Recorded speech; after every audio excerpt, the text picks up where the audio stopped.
What's happening people, this is Kochi Majan and welcome back to another vlog. അപ്പോൾ ഇന്ന് നമ്മുടെ മുമ്പിലുള്ള ഒരു അഡ്വഞ്ചർ 390 ആണ്.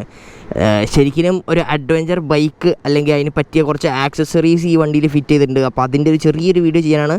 അപ്പോൾ ഈ വണ്ടിയുടെ ഓണറിനെ നിങ്ങൾ എല്ലാവരും ഓൾമോസ്റ്റ് കുറേ പേര് കണ്ടിട്ടുണ്ടാവണം. ആളെ ഞാൻ കാണിച്ചു തരാം അവസാനം. അപ്പോൾ ഫസ്റ്റ് ഞാൻ നമുക്ക് വണ്ടിയുടെ മോഡിഫിക്കേഷൻസ് അല്ലെങ്കിൽ വണ്ടിയിൽ എക്സ്ട്രാ കയറ്റിയേക്കുന്ന സാധനങ്ങളിൽ നമുക്ക് തുടങ്ങാം അല്ലേ. ഫ്രണ്ടിൽ നിന്ന് തന്നെ നോക്കിയാൽ നമുക്ക് ഒരു 2 ഫോഗ് ലാമ്പ് ഇവിടെ ഫിറ്റ് ചെയ്തിട്ടുണ്ട്. അത് ക്ലാമ്പ് ചെയ്തേക്കണം. ഈ അടിയിൽ നിന്നാണ് ക്ലാമ്പ് ചെയ്തേക്കണം. ഈ അടിഭാഗത്തു നിന്നാണ് ക്ലാമ്പ് അവർ സ്റ്റാർട്ട് ചെയ്തേക്കണം. ഫ്രണ്ടിലത്തെ ജസ്റ്റ് ആ വൈസർ ഒന്ന് ബ്ലാക്ക് ഔട്ട് ചെയ്തിട്ടുണ്ട്, ബ്ലാക്ക് കളറാക്കി.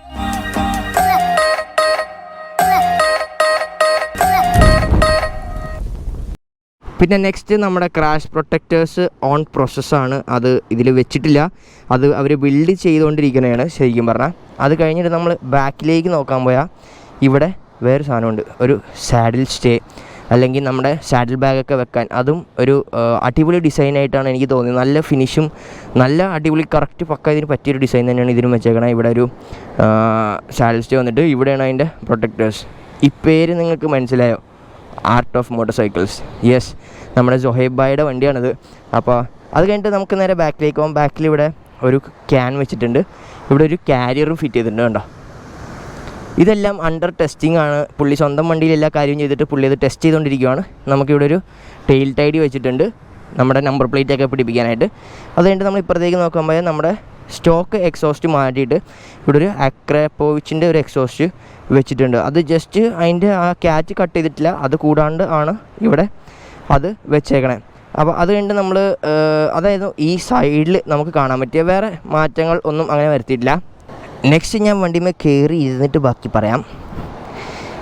കയറിയിരിക്കുമ്പോൾ തന്നെ ഫസ്റ്റ് നമുക്ക് വ്യത്യാസം തോന്നാൻ എന്തായിരിക്കും? Handle bar. യെസ്, നല്ല ആർട്ട് ഓഫ് മോട്ടോർ സൈക്കിൾ തന്നെ ഇതിനു വേണ്ടി ഉണ്ടാക്കിയേക്കണം. വിത്തൗട്ട് ഹാൻഡിൽ ബാർ റേസർ ഇല്ലാണ്ട് നമുക്ക് ഹൈറ്റ് കൂടുതൽ കിട്ടുന്ന ബാർ ഹാൻഡിൽ ബാറാണ് ഇതിൽ വെച്ചേക്കണം. അതുകൂടാണ്ട് നമ്മുടെ മിറേഴ്സൊക്കെ വെച്ചേക്കണം. കേട്ടോ, വേറെ എക്സ്ട്രാ ഒരു പീസ് വെച്ചിട്ടാണ് മിററൊക്കെ ഫിറ്റ് ചെയ്തേക്കണം. അത് കൂടുതൽ ആ ഒരു ഹൈറ്റ് കിട്ടാൻ വേണ്ടിയിട്ടാണ്.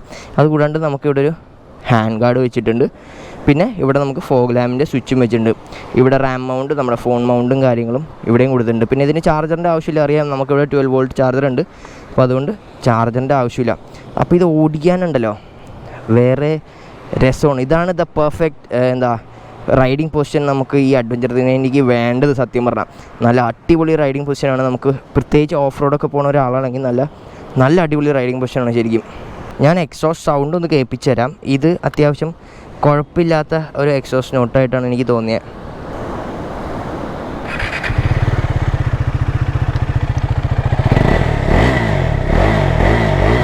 കുറച്ചും കൂടെ ആ ഒരു ഹെവി ബാസ് ശരിക്കും കൂടിയിട്ടുണ്ട് വണ്ടിയിൽ നിന്ന്.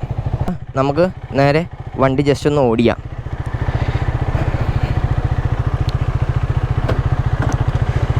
കയറി നേരത്തെ ഓൾറെഡി നല്ല വൈഡും നല്ല കുതിരപ്പുറത്തിരിക്കുന്ന പോലത്തെ ഒരു ഫീലായിരുന്നു. ഇപ്പോൾ ആ ഒരു ഫീല് പക്ക നമുക്ക് നല്ല രീതിയിൽ കംഫർട്ടബിളായിട്ട് ഇരിക്കാൻ പറ്റിയ ഒരു ഫീൽ ഇപ്പോൾ വന്നിട്ടുണ്ട് വണ്ടിയിൽ നിന്ന്. അപ്പോൾ പുള്ളിക്കാരൻ ഈ വണ്ടി എടുത്തിട്ട് ഡെലിവറി കിട്ടി അപ്പോൾ തന്നെ നേരെ വന്ന റൈഡാണ് നമ്മുടെ സൗത്ത് ഇന്ത്യ റൈഡ് വന്നേക്കുന്നതാണ്. പുള്ളിയും നമ്മുടെ ബോൺ ടു റൈഡ് എന്ന് പറഞ്ഞ ഒരു യൂട്യൂബർ, പുള്ളിയും ഇതിൻ്റെ കൂടെ വന്നിട്ടുണ്ട്. അപ്പോൾ എഴുന്നേറ്റ് നിൽക്കുമ്പോണ്ടല്ലോ, ഞാൻ എൻ്റെ റിവ്യൂ വീഡിയോയിൽ പറഞ്ഞിട്ടുണ്ടായി, ചെറിയ ഒരു ഹാൻഡിൽ ബാർ റേസസ് ഉണ്ടായിരുന്നെങ്കിൽ നമുക്ക് ഇത്രയും കൂടെ അടിപൊളിയായനെ. ഈ ഹാൻഡിൽ ബാർ വെച്ചാണ്ടല്ലോ പിന്നെ ഹാൻഡിൽ ബാർ റേസസ് എന്തായാലും വെക്കേണ്ട ഒരാവശ്യമില്ല. പക്കായിട്ടുള്ള ഒരു ഹാൻഡിൽ ബാർ പൊസിഷനാണ്. കണ്ടോ, എഴുന്നേറ്റിരിക്കുമ്പോഴല്ലോ നമുക്ക് കുനിഞ്ഞിക്കണമല്ല, നല്ല സ്ട്രെയിറ്റ് ആയിട്ട് നമുക്ക് ഈ വണ്ടിയിൽ എഴുന്നേറ്റിരിക്കാം. നല്ല അടിപൊളിയായിട്ട് നമുക്ക് എഴുന്നേറ്റിരിക്കാം ഈ വണ്ടിയിൽ. എല്ലാ സാധനങ്ങളും ടെസ്റ്റിങ്ങിലാണ്. അപ്പോൾ ഇതിൻ്റെ പ്രൈസൊന്നും പുള്ളി റിവീൽ ചെയ്തിട്ടില്ല. പ്രൈസൊക്കെ വേഗം തന്നെ നമുക്ക് പുള്ളിയുടെ വെബ്സൈറ്റിലോ അല്ലെങ്കിൽ പുള്ളിക്ക് മെസ്സേജ് അയച്ചാൽ മതി. സോഹേബ് എന്നാണ് പുള്ളിയുടെ ഇൻസ്റ്റാഗ്രാം ID, സോഹേബ്, അല്ലെങ്കിൽ ആർട്ട് ഓഫ് മോട്ടോർ സൈക്കിൾസിൻ്റെ ഇൻസ്റ്റാഗ്രാം പേജിലായാലും മെസ്സേജ് അയച്ചാൽ മതി. നിങ്ങൾക്ക് എല്ലാ ഡീറ്റെയിൽസും കിട്ടുന്നതായിരിക്കും. ദ ബിഗ് ബി ഹൗസ് നമുക്ക് ഭയങ്കര കംഫർട്ടബിളായിട്ട് നമുക്ക് ഇരിക്കാം. സത്യം പറഞ്ഞാൽ ഒരു ബുദ്ധിമുട്ടും ഇല്ലാണ്ട് നമുക്ക് നല്ല കംഫർട്ടബിളായിട്ട് ഇരിക്കാം. എഴുന്നേറ്റിരിക്കുമ്പോഴാണ് എനിക്ക് ഏറ്റവും ഇഷ്ടം. നല്ല അപ്രൈറ്റായിട്ട് എഴുന്നേറ്റിരിക്കാം, ഒരു ബുദ്ധിമുട്ടും ഇല്ലാണ്ട് നല്ല അടിപൊളിയായിട്ട് നമുക്ക് എഴുന്നേറ്റിരിക്കാം. അപ്പോൾ ഈ വീഡിയോ ചെയ്തേക്കണമെന്ന് വെച്ചാൽ ശരിക്കും നമ്മുടെ അഡ്വഞ്ചറിന് വേണ്ടി ഉള്ള അല്ലെങ്കിൽ ഓണേഴ്സിന് വേണ്ടി ഉള്ളൊരു വീഡിയോ ആണ് സത്യം പറഞ്ഞാൽ. അവർക്ക് ഇതിന് വെക്കാൻ പറ്റിയ ആ എക്സ്ട്രാ ആക്സറീസ് ലൈക്ക് യൂസ്ഫുൾ ആയിട്ടുള്ള ആക്സറീസ്, നമ്മുടെ ഹാൻഡിൽ ബാർസ്, പിന്നെ നമ്മുടെ സാഡിൽ സ്റ്റേയും കാര്യങ്ങളൊക്കെ, അപ്പോൾ അതിന് വേണ്ടി ഉണ്ടാക്കിയ ചെറിയൊരു വീഡിയോ ആണിത്. അപ്പോൾ നമുക്കിന്ന് നേരെ സോയബ് ഭായ് അടുത്ത് സോയബ് ഭായ് പറയും ബാക്കി കാര്യങ്ങളെല്ലാം. യെസ്, അപ്പം ഞാൻ നമ്മുടെ സോയബ് ഭായിനെ കാണിച്ചു തരാം. This is Soyab bhai. Malayalam, but കുറച്ചോ അറിയോ, but I can talk in Hindi or English. അപ്പോൾ സോയബ് ഭായിനെ നിങ്ങൾ എല്ലാവരും കണ്ടിട്ടുണ്ടാവും, നമ്മുടെ മല്ലു ട്രാവലിൻ്റെ വ്ളോഗിൽ കണ്ടിട്ടുണ്ടാവും. നമ്മുടെ ആമിനെ ഫുള്ളായിട്ട് പണിതത് നമ്മുടെ ആർട്ട് ഓഫ് മോട്ടോർ സൈക്കിൾസ് തന്നെയാണ്. ഫുള്ളായിട്ട് അവർ എല്ലാ കാര്യങ്ങളും അതിൽ ചെയ്ത് കൊടുത്തേക്കണേ. അപ്പോൾ സോയബ് ഭായിയുടെ വണ്ടിയായിരുന്നു നമ്മുടെ അഡ്വഞ്ചർ 390. ഞാൻ ജസ്റ്റ് അതിൻ്റെ ഒരു ചെറിയൊരു വോക്ക് അറൗണ്ടും ചെറുതായിട്ടൊന്ന് കുറച്ച് ദൂരം ഓടിച്ചായിരുന്നു. അപ്പോൾ നമുക്ക് സോയബ് ഭായിയുടെ തന്നെ ചോദിക്കാം, the final question, Himalayan or adventure 390? It is completely on the budget. If you have a budget up to like 2 lakhs and after that you want to travel on the same bike, any day Himalayan I would recommend. But if you have a budget of like 4 lakhs approximately, and then you want to do the highways to be very quick and like a touring with the pillion also very smoothly, because you have lot of like instrumental things on KTM, and it goes like 0 to 100 very quickly. In that range, I would tell. And what's the top speed you did? I have done 165. 165. Okay. So very smoothly, very nimble, and you get a lot of confidence on the braking, and also on the corners because of the smaller wheelbase front and back. It stops you on the cornering, like when you enter and in the apex and the exit. Really, you feel very confident. So it's your take that what you want to take. Both the bikes like are the good. budget. What's your budget on that? Depends which bike you will because select. in 400cc we don't have anything on the premium. Okay. Right? So in that sense, it totally depends on your budget and how fast you want to cover. But I have been riding an Himalayan for almost like 50,000 kilometers, which I have completed even on rally and race. And now swapping to the KTM, I think I have done the best choice. Nice. അപ്പോൾ കേട്ടില്ലേ, അപ്പോൾ എല്ലാവരുടെയും ക്വസ്റ്റ്യനിൽ ഒരു ഉത്തരം ഇവിടെ കിട്ടിയിട്ടുണ്ട്. KTM adventure 390 ആണോ ഹിമാലയ ആണോ? അപ്പോൾ നമ്മുടെ വേറൊരു മച്ചാനും കൂടി ഉണ്ട്, ലെക്സ് ബൈ. Hello, this is Lex. പുള്ളിയുടെ യൂട്യൂബ് ചാനലൊക്കെ ഉണ്ട്, ബോൺ ടു റൈഡ് എന്നാണ് പേര്. അപ്പോൾ ഇവർ രണ്ടുപേരും കൂടിയാണ് നമ്മുടെ സൗത്ത് ഇന്ത്യ റൈഡ് വന്നേക്കണേ. So the same question goes to you man, adventure 390 or Himalayan? Himalayan, any day. Any day. So give us a reason. यार सबका अपना एक अलग टेस्ट होता है. किसी को नॉनवेज खाना पसंद होता है, किसी को वेज. तो ऐसे मेरे को हिमालयन पसंद है, क्योंकि मैं हिमालयन चला रहा हूँ काफ़ी टाइम से. അപ്പോൾ ആളുടെ ഹിമാലയാണ് സ്വന്തമായിട്ട് ബൈക്ക്. അപ്പോൾ പുള്ളി എപ്പോഴും ഹിമാലയനിൽ തന്നെയാണ് നിൽക്കണേ. അപ്പോൾ നമ്മളിപ്പോൾ ഇനി മെയിൻ പരിപാടി എന്ന് വെച്ചാൽ നമ്മുടെ സോയബ് ഭായിയുടെ വണ്ടി ഫസ്റ്റ് സർവീസായി. പുള്ളി വണ്ടി എടുത്ത് അപ്പം തന്നെ റൈഡ് വന്നതാണ്. അപ്പോൾ 980 കിലോമീറ്റേഴ്സ് എന്തായി, അപ്പോൾ ഫസ്റ്റ് സർവീസായി. വൈറ്റില KTMലേക്കാണ് നമ്മുടെ യാത്ര. അവിടുത്തെ സർവീസ് സെൻറ്ററിൽ പോയി പുള്ളിയുടെ വണ്ടി നമ്മൾ സർവീസ് ചെയ്യാൻ കൊടുക്കണം.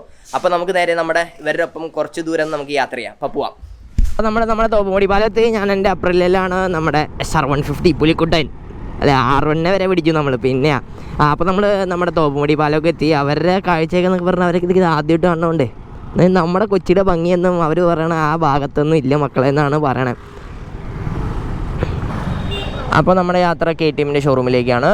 അവിടെ നമ്മുടെ സോയബ് ഭായിയുടെ വണ്ടിക്ക് ഫസ്റ്റ് സർവീസ് ചെയ്യണം. അപ്പോൾ നമ്മളെല്ലാം സെറ്റ് ചെയ്ത് കൊടുത്തിട്ടുണ്ട്.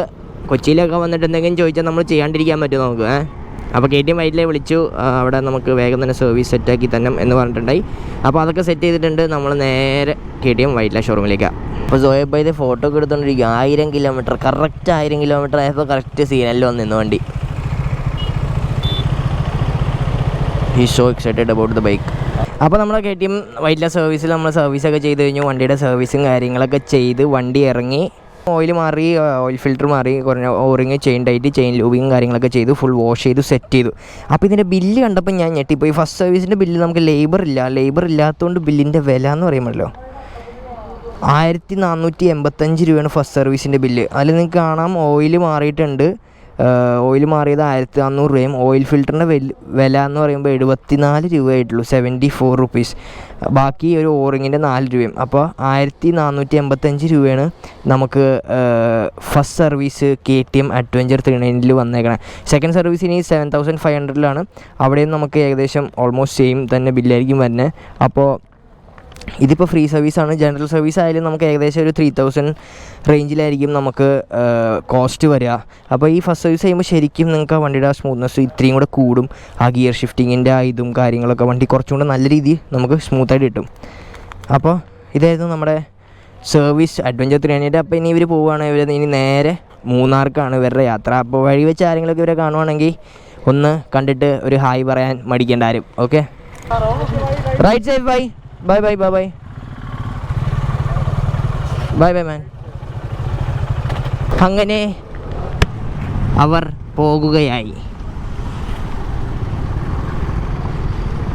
പോകുകയായി. ഇനി ഞാനും തിരിച്ച് എൻ്റെ വീട്ടിലേക്കാണ് പോണത്.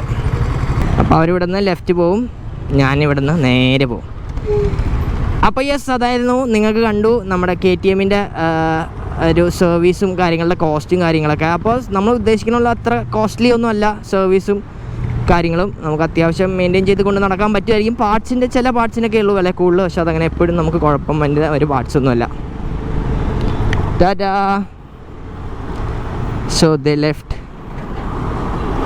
And we go. നമുക്ക് വീട്ടിൽ പോവാം.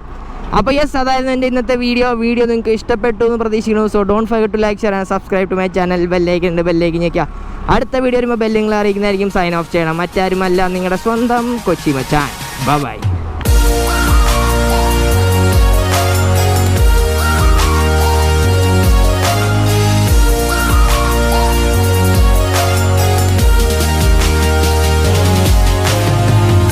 നല്ല പക്ക ആയിട്ടുള്ള കൊല്ലോ ചേട്ടാ.